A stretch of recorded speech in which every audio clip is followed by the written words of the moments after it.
Hello everyone. तो कैसे आप लोग। मैं हिमांशु, आप लोगों का स्वागत है मेरे यूट्यूब चैनल फोटो नोवा में। तो आज हम लोग वापस से आ गए हैं एक नई वीडियो के साथ। तो आज हम लोग देखने वाले हैं जनरेशन ऑफ द कंप्यूटर। ठीक है, जनरेशन ऑफ कंप्यूटर, पीढ़ियाँ, कंप्यूटर की पीढ़ियाँ। ठीक है, तो ये आज का तीसरा वीडियो। अगर आप नए हैं तो आपको मैं बता दूं कि ये एक सीरीज़ चल रही है कंप्यूटर फंडामेंटल्स की, जिसमें मैं बेसिक टू एडवांस सारी चीज़ें कवर करने वाला हूं। तो ये है उसका तीसरा वीडियो। तो मैंने आपको सिलेबस वगैरह सारा का सारा ऐसा कवर कर दिया है, तो आप देख लेना। ठीक है, प्लेलिस्ट बनी हुई है। ठीक है, तो चलो स्टार्ट करते हैं। तो ये है आज के नोट्स, तो हम इसी का इस्तेमाल करने वाले हैं। तो मैं आपको इसका लिंक जो है मैं आपको डिस्क्रिप्शन में दे दूंगा, तो आप उसको एक्सेस कर लेना। ठीक है, तो चलिए बात करते हैं जनरेशन ऑफ द कंप्यूटर होता क्या है। तो मैं आपको बता दूं, जैसे कि आप हैं, आपके पापा और पापा के पापा के पापा, ऐसे पीढ़ियाँ चलती आ रही है। ठीक है, तो जब जितने पुराने मतलब पापा के पापा बहुत ही मतलब उनके पास ज़्यादा रिसोर्सेज नहीं थे, बहुत ही एडवांस नहीं थे। धीरे धीरे उनका विकास हुआ, उनके पास ढेर सारे रिसोर्सेज आने लगे। ठीक है, इसी तरह कंप्यूटर का स्टेप बाय स्टेप विकास हुआ। पहले बहुत ही मतलब ज़्यादा फंक्शनैलिटीज़ नहीं होती थी कंप्यूटर में, अभी हो गई हैं। तो इनको हम 5 कैटेगरीज में बांटते हैं। ठीक है, कम generation of the computer 5 generation हो चुकी है। अब छठा जनरेशन आने वाला है जब क्वांटम एआई आएगा। ठीक है, तो चलिए पढ़ते हैं इसको थोड़ा सा। तो फर्स्ट जनरेशन, तो डेट आप चाहें तो याद कर सकते हैं, बाकी मैं तो याद नहीं करता भाई, जब मुझे भूल जाता है तो मैं इसे देख लेता हूँ। ठीक है, तो फर्स्ट जनरेशन की बात करें तो इसमें कौन सी टेक्नोलॉजी यूज़ हुई। इसमें देखो वैक्यूम ट्यूब्स यूज़ हुए हैं। अब तो माइक्रो प्रोसेसर छोटे छोटे लग के आते हैं। तो पहले वैक्यूम ट्यूब्स यूज़ होते थे, जब तो बहुत ही बड़ा कंप्यूटर हुआ करता था। इसकी वजह से देखो मैं आपको दिखा देता हूँ वैक्यूम ट्यूब क्या होते हैं। उप्स, वैक्यूम ट्यूब्स। ठीक है, तो ऐसा कुछ ये है वैक्यूम ट्यूब्स। ऐसे ही कुछ लगा करती थी, ऐसा वैक्यूम ट्यूब ढेर सारी लगती थी, तब इसका सर्किट पूरा होता था। ठीक है, कंप्यूटर का। ठीक है, तो यहाँ पे वैक्यूम ट्यूब्स का यूज़ करते थे। अब तो माइक्रो प्रोसेसर वगैरह यूज़ होते हैं आजकल। आजकल माइक्रो प्रोसेसर यूज़ होते हैं, उस समय यूज़ होते थे वैक्यूम ट्यूब्स फॉर सर्किट। सारे के सारे सर्किट बनाने के लिए वैक्यूम ट्यूब्स का यूज़ होता था। ठीक है, मेमोरी के लिए मैग्नेटिक ड्रम्स बोल सकते हैं। यहाँ पे आप जाके सर्च कर लेना मैग्नेटिक मैग्नेटिक ड्रम। ठीक है, तो कुछ इस तरह की चीज़ें यूज़ होती थी। ठीक है, ये मेमोरी के लिए ऐसा बड़ा बड़ा चीज़ यूज़ होता था। ठीक है, तो आप देख लेना जाके सर्च करके। ठीक है, तो टेक्नोलॉजी इसमें ये दोनों यूज़ होती थी, वैक्यूम ट्यूब्स, और मेमोरी के लिए मैग्नेटिक ड्रम्स यूज़ होते थे। ठीक है, तो अब फीचर्स की बात कर लेते हैं कि ये मतलब जब हम वैक्यूम ट्यूब्स यूज़ करेंगे तो कंप्यूटर का साइज़ बहुत ही भारी हो जाएगा, बहुत ही बड़ा होता था। ठीक है, इलेक्ट्रिसिटी बहुत ही ज़्यादा लगती थी, बहुत ही ज़्यादा इलेक्ट्रिसिटी लगती थी। बहुत बड़े बड़े कंप्यूटर हुआ करते थे। और जब अगर कोई इलेक्ट्रिसिटी लेगा तो बहुत ही ज़्यादा गर्म होगा, तो उसके लिए एयर कंडीशनर के लिए कुछ तो यूज़ होता था, एयर कंडीशनिंग के लिए, जिससे वो ठंडे हो सके। ठीक है, तो प्रोग्रामिंग लैंग्वेज के नाम पे कुछ नहीं था भाई। मतलब हाई लेवल, लो लेवल, आजकल सी, पाइथन, जावास्क्रिप्ट, ये सारी की सारी लैंग्वेज आ गई। पहले ये सारी की सारी नहीं होती थी। प्रोग्रामिंग लैंग्वेजेस की बात आगे हम करेंगे। ठीक है, तो पहले मशीन लैंग्वेज का यूज़ होता था, जो कि 0 1 होता है। बाइनरी मतलब 0 एंड 1, 0 1 0 1 लिख के प्रोग्राम को ऐसे बताते थे कि करना क्या है। तो पहले जो था प्रोग्रामिंग लैंग्वेजेस नहीं हुआ करती थी, तो खाली मशीन लैंग्वेज हुआ करती थी। तो उसके बाद जो स्पीड थी, आजकल तो मिप्स में मापी जाती है और भी स्पीड फास्ट हो गया, लेकिन पहले मिली सेकेंड्स में मापी जाती थी। ठीक है, तो मिली सेकेंड्स में मापी जाती थी। और पंच कार्ड, मैंने आपको पिछली वीडियो में बताया था, पंच कार्ड का यूज़ इनपुट आउटपुट देने के लिए, उसमें डिज़ाइन वगैरह बना देते थे। पंच कार्ड से क्या लिखना है, डाटा स्टोर करने के लिए पंच कार्ड का यूज़ करते थे। ठीक है, तो पढ़ लेते। ठीक है, एक्सट्रीमली ह्यूज एंड, बल्कि बहुत ही बड़े भारी होते थे। ठीक है, हाई इलेक्ट्रिसिटी कंज्यूम करते थे। ठीक है, एयर कंडीशनिंग ठंडा होने के लिए। ठीक है, प्रोग्रामिंग लैंग्वेज के नाम पे खाली मशीन लैंग्वेज थी। उसके बाद स्पीड मिली सेकेंड्स में मापी जाती थी, और पंच कार्ड यूज़ होते थे। ठीक है, आप चाहें तो इसको अच्छे से याद कर लेना। ठीक है, सारा का सारा एक बार रट लेना। ठीक है, रटना मत, बस याद रखना कि बहुत बड़े हुआ करते थे कंप्यूटर। ठीक है, तो टेक्नोलॉजी याद करना कि वैक्यूम ट्यूब, ये इम्पोर्टेंट है, ठीक है। वैक्यूम ट्यूब्स यूज़ होते थे और यहाँ पे मशीन लैंग्वेज का यूज़ होता था, ठीक है। यही दोनों चीज़ ज़्यादा इंपॉर्टेंट है, पंच कार्ड भी याद कर सकते हो, ठीक है। इन्वेंशन कौन कौन से हुए? ENIAC हुआ था, electronic numerical integrator and calculator. First general purpose computer किसके द्वारा? एकार्ट एंड मॉचली, ठीक है। एकार्ट एंड मॉचली के द्वारा ये बनाया गया था, ये पहला कंप्यूटर, ठीक है। उसके बाद आया था यूनिमैक, यूनिवर्सल, यूनी मतलब यूनिवर्सल, वैक यूनिवर्सल, यहाँ तक यूनी तक यूनिवर्सल और automatic computer. Universal automatic computer होता था, यूनिवर्सल ऑटोमेटिक कंप्यूटर, UNIV तक, universal and automatic computer. First commercial computer जो कि जनरल पर्पस के लिए यूज़ होता था, आदमी लोग यूज़ करते थे, ठीक है। यहाँ पे फिर उसके बाद आया EDIAC, इसमें प्रोग्रामिंग कॉन्सेप्ट यूज़ होने वाला लगा था। जॉन वॉन न्यूमैन ने दिया था क्या? मेमोरी का कॉन्सेप्ट दिया था, ठीक है। जॉन वॉन न्यूमैन आर्किटेक्चर मैंने आपको बताया पिछली वीडियो में, ठीक है। EDIAC इसको शायद मैंने आपके साथ डिस्कस नहीं किया था, लेकिन ये स्टोरेज लेता था। अब देखो, जॉन वॉन न्यूमैन ने मेमोरी दिया, मेमोरी का यानी स्टोरेज का दिया, ये सारा का सारा चीज़। तो उसके बाद मेमोरी बेस्ड ये कंप्यूटर था, ठीक है। इसमें कुछ जो इम्पोर्टेंट कंप्यूटर होते हैं और भी IBM सीरीज़ के कंप्यूटर थे, ठीक है। IBM 701, IBM 650, ये आपको याद करने की वैसे ज़रूरत नहीं पड़ेगी, ठीक है ना। IBM का फुल फॉर्म क्या होता है? इंटरनेशनल बिजनेस मशीन, ठीक है। तो आगे बात करते हैं। स्टार्टेड द डिजिटल कंप्यूटर, अब डिजिटल कंप्यूटर रिवॉल्व होने लगे थे, ठीक है। अभी तक तो कैलकुलेटर वगैरह यूज़ होते थे, ठीक है, मैंने आपको पिछली वीडियो में बताया था, ठीक है। तो अब डिजिटल कंप्यूटर यूज़ होने लगे थे। डिजिटल कंप्यूटर क्यों कहते हैं, वो आगे आने वाली वीडियो में बात करेंगे, डिजिटल कंप्यूटर किसे कहते हैं और सारी की सारी चीज़ें, ठीक है। डिसएडवांटेज क्या थे? लार्ज थे, स्लो थे और फ्रिक्वेंटल फेलियर्स, नो पोर्टेबिलिटी, मतलब बहुत ही बड़े होते थे तो इनको पोर्टेबल करना बहुत ही मुश्किल होता था, कहीं एक जगह से दूसरी जगह पर ले जाना बहुत ही मुश्किल होता था, ठीक है। तो मैंने आपको बता दिया डिसएडवांटेज क्या है, ठीक है। उसके बाद सेकेंड जनरेशन आ जाती है 1959 से 1965 तक इसका जनरेशन था, ठीक है। तो आप ये पढ़ लेना भाई एक बार, वैसे तो थ्योरी का पार्ट है तो मैं आपको इसमें प्रैक्टिकल करके नहीं दिखा सकता, ठीक है। ट्रांजिस्टर्स यूज़ होते थे इसमें, ठीक है।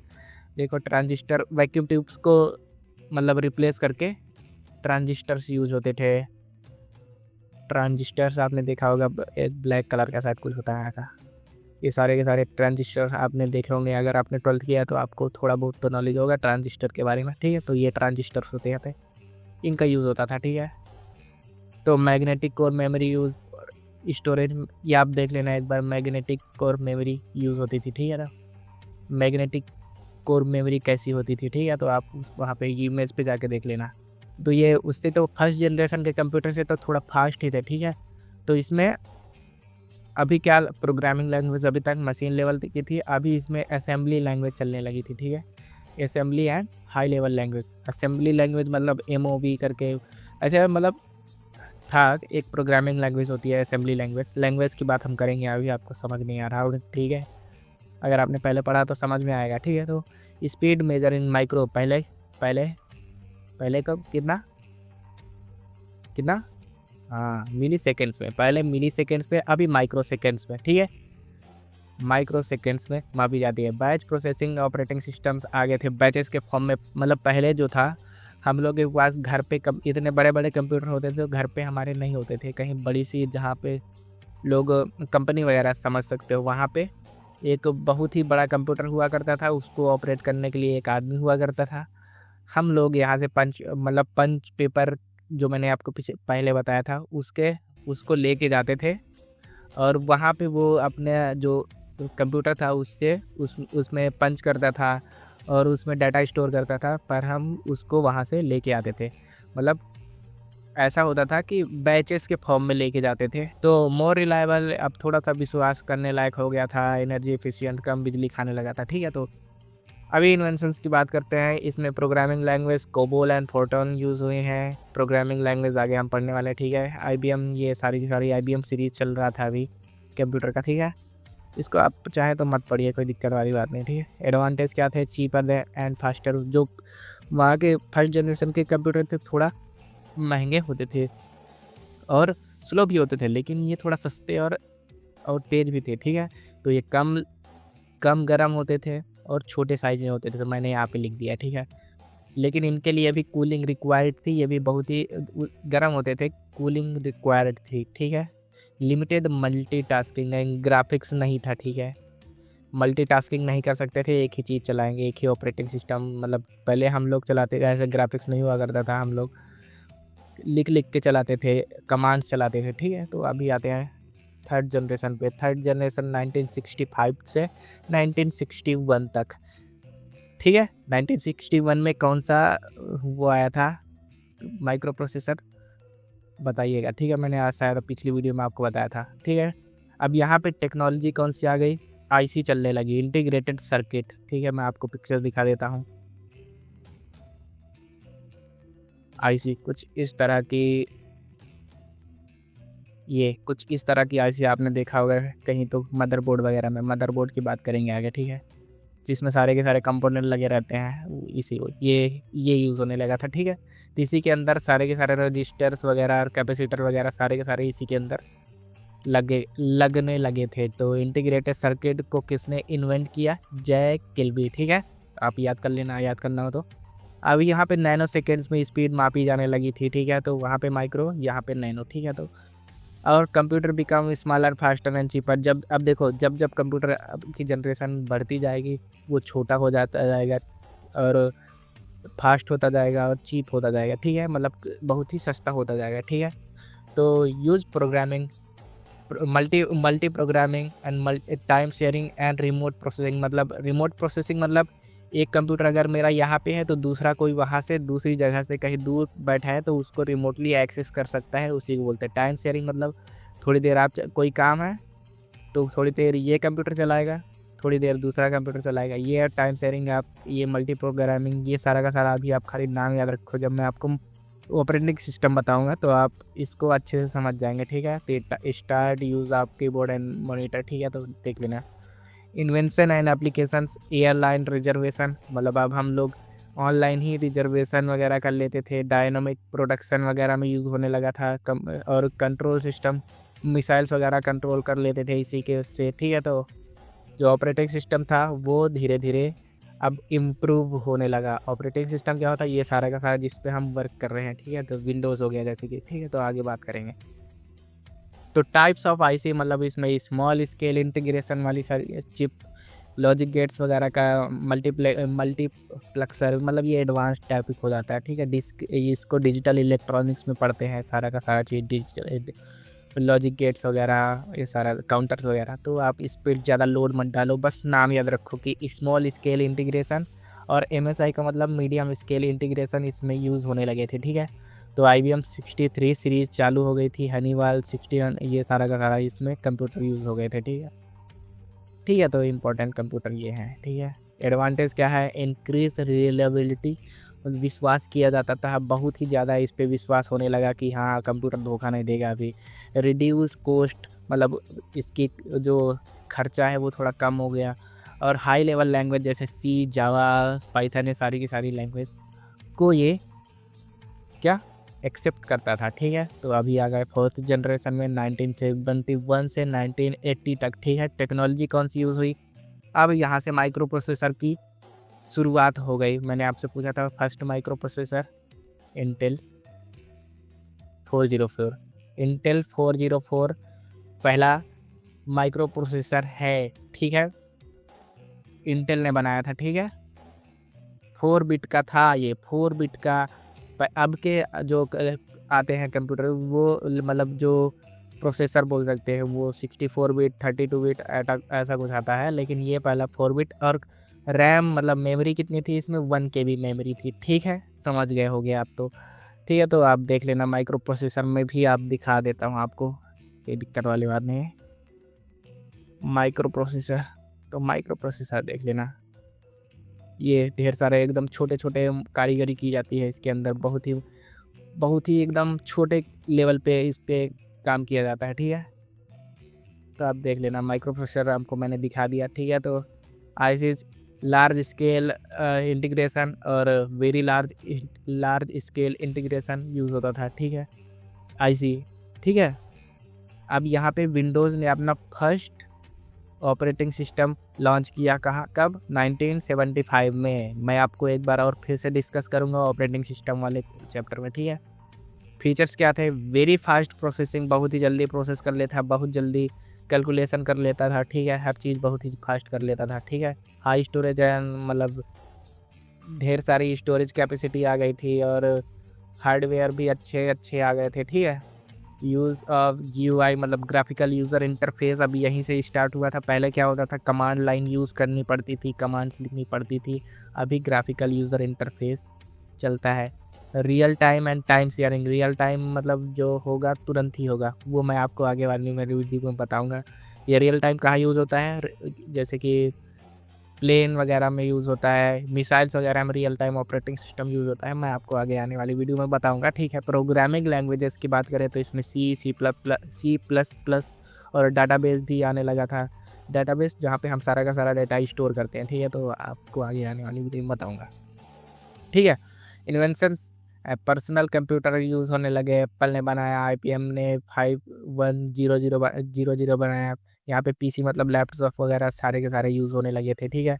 उसके बाद IC की बात करें, इंटीग्रेटेड सर्किट कौन सी यूज़ होने लगी, LSI large scale integration, very large scale integration, ठीक है। तो आप ये खाली नाम याद रखो क्योंकि ये थोड़ा हाई लेवल में आते हैं, आपको इसके लिए आपको डिजिटल इलेक्ट्रॉनिक्स की नॉलेज होनी चाहिए, ठीक है। तो आप ओनली नाम याद रखो अभी तो, ठीक है। Compact and portable, energy efficient, मैंने बताया बहुत ही छोटे हो गए हैं तो पोर्टेबल कर सकते हैं, कॉम्पैक्ट हैं, छोटे हैं, एनर्जी बहुत ही कम खाते हैं, ठीक है।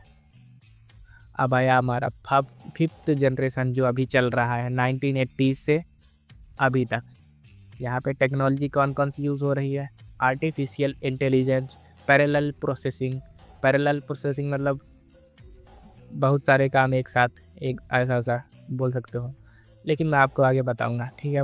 पैरेलल प्रोसेसिंग क्या होती है, ऑपरेटिंग सिस्टम का ये पार्ट है, ठीक है। तो ऑप्टिकल फाइबर यूज़ हुए बने, और क्वांटम कंप्यूटिंग अभी इसकी रिसर्च बहुत ही तगड़े से चल रही है, और गूगल ने अपना एक चिप बनाया है, क्वांटम चिप, ठीक है। तो ढेर सारे चिप्स अभी बन रहे हैं, माइक्रोसॉफ्ट ने भी बनाया, ठीक है। यहाँ पे अल्ट्रा लार्ज स्केल इंटीग्रेशन और ये सारा का सारा आप वेरी लार्ज जो पढ़ लेना आप, ठीक है। मैं आपको पता चल गया होगा, IC सेम है, थोड़ा बड़ा होता चला गया, ठीक है। फीचर्स की बात करें तो वॉइस रिकॉग्नाइजेशन, अभी हम गूगल पे बोलते हैं वो अपन टेक्स्ट में कन्वर्ट कर देता है, ठीक है। तो इसी को वॉइस रिकॉग्नाइजेशन कहते हैं, ठीक है। उसके बाद नेचुरल लैंग्वेज प्रोसेसिंग, मतलब हम अभी देखो ChatGPT इसका उदाहरण है। रोबोटिक्स, देखो रोबोटिक्स में भी बहुत ही आगे विकास हो रहा है, ठीक है। ChatGPT का इसका बहुत ही अच्छा उदाहरण बोल सकते हैं। High speed multi core processing, अब देखो जो यहाँ पे मैंने आपको प्रोसेसर बताया था, ये मल्टी को इसको तोड़ते नहीं है, मतलब इसी के अंदर ऐसा फंक्शनलिटी बिल्ड किया जाता है कि ढेर सारे काम एक साथ कर सके, ठीक है। तो आगे जो प्रोसेसर वगैरह बात करेंगे CPU, तब मैं उसको और डिटेल में बात करेंगे इसके बारे में, ठीक है। तो IC कौन सी यूज़ हुई आप यहाँ पे देख लेना, ठीक है। तो यहाँ पे एग्जांपल स्मार्ट डिवाइसेस जैसे वॉच वगैरह, एप्पल की वॉच हो गई, और ढेर सारे जैसे डिवाइस मोबाइल्स, ये सारे के सारे, जैसे कि AI इनबिल्ड टूल्स, एलेक्सा सिरी, आपने सुना हो एलेक्सा है सिरी, ये सारे के सारे क्वांटम सिस्टम यूज़ हो रहा है, ठीक है। अब इसके बाद एडवांटेज की बात कर लेते हैं, तो हाईली इंटेलिजेंट हो गए हैं, एक्यूरेट हो गए हैं, फास्ट हो गए हैं, ठीक है। अभी उतना नहीं हुए हैं कि आदमी से भी ज़्यादा सोच सके, ठीक है। तो अभी ज़्यादा इंटेलिजेंट नहीं है, लेकिन इंटेलिजेंट बहुत है, ठीक है। उसके बाद डिसएडवांटेज की बात करें तो इसको डेवलप करने के लिए बहुत ही पढ़ाई करनी पड़ेगी भाई, एक्सपर्टीज़ करना पड़ता है, और डेवलपमेंट में कॉस्ट भी लगता है, ठीक है। तो बाकी ये थे सारे के सारे जनरेशन, ये बहुत ही इंपॉर्टेंट है, आप याद कर लेना एक बार, ये नोट्स ज़रूर देख लेना भाई। जनरेशन ऑफ द कंप्यूटर हर जगह पूछा जाता है, बहुत ही इंपॉर्टेंट है, ठीक है। तो आप इसको पढ़ लेना सारा का सारा।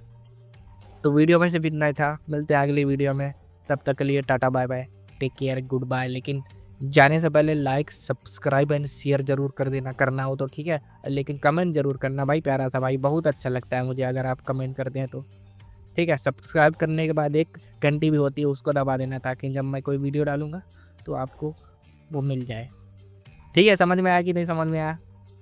बोल दो हाँ समझ में आ गया। तो चलिए मिलते हैं अगली वीडियो में, तब तक के लिए tata bye bye, thank you.